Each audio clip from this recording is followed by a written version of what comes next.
People always ask me, how long will there be newspapers? Well, I don't know. The Washington Post is no longer a newspaper.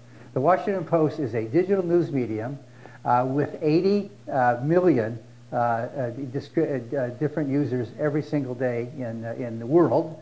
But it has a print circulation for the newspaper it still publishes of less than 400,000, roughly half what it was when I retired, because people are moving away from print to digital. So you have these large audiences, but how are you going to pay for the news that those audiences are going to get? That's pretty much sums it up, I think. A lot of private companies now have their own news organizations.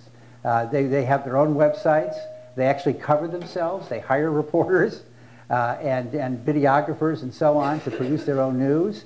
The Obama administration produces much of its own news on the internet every day on the various .gov places in the internet. It shuts reporters out from things that they used to cover in the White House, and instead the White House covers itself and then sends those videos or that information out to the press.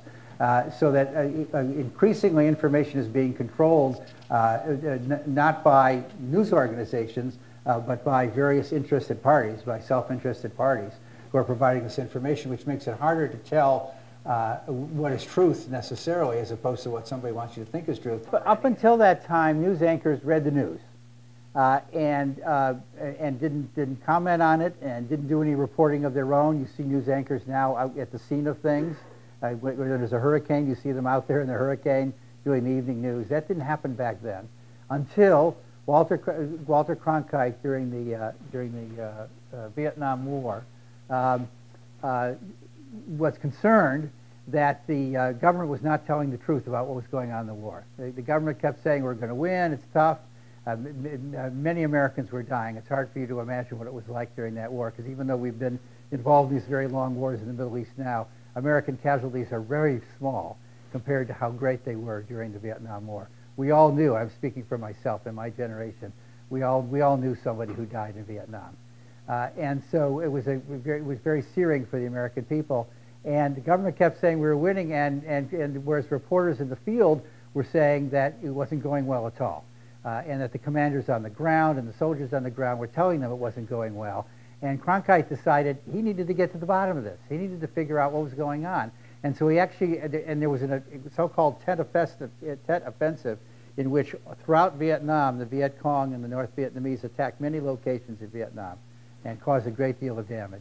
And he decided to go over immediately afterwards and tour the country. It was a very brave thing to do. He literally was risking his life, wearing his helmet and everything, and going around the country, interviewing everybody, interviewing commanders, interviewing Vietnamese with translators when he could, and concluded that the war was not going to be won, that at best it was going to be a stalemate, and came back, and he had such sway at CBS News that for the first time an anchor went on the air with a special program in which he presented his own reporting about the war and said that it looked like it wasn't winnable, that he used the word stalemate.